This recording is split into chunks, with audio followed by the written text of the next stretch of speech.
I'm Gold Porter. Thank you so much for joining us here at the Riveter Consulting channel. What I'd like to discuss today is the proper cover letter.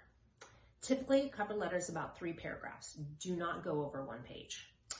I am including you a copy right here of a correct cover letter.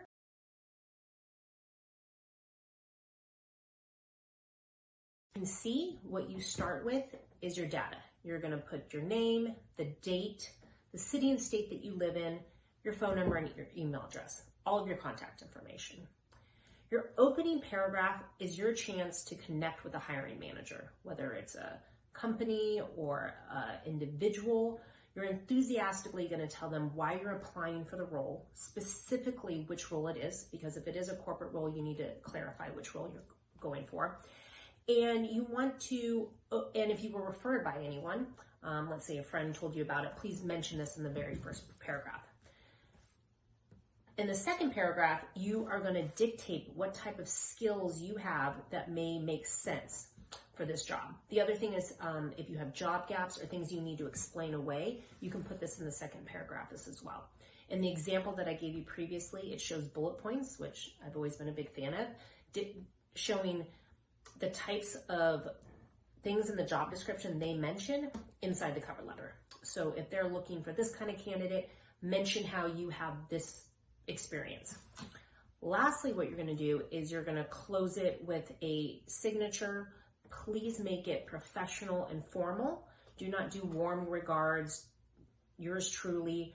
Stick to something like sincerely, regards, best, respectfully, thank you, and thank you for your consideration.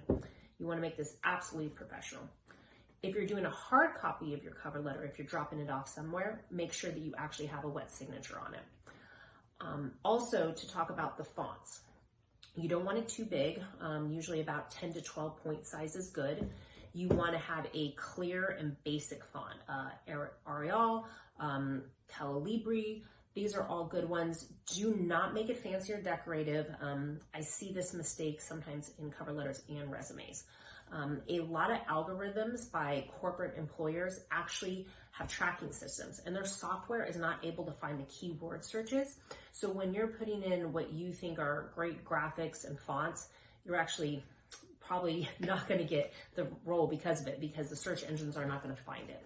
What you want this to relay is you're open, you're professional, and you are talking to them about what the job is about. If you're, a lot of times I get cover letters and it talks nothing about what the job is, and or it'll talk about all these skills you have, but it's not in the resume. So make sure your cover letter talks about the same things that are in your resume and highlights some things.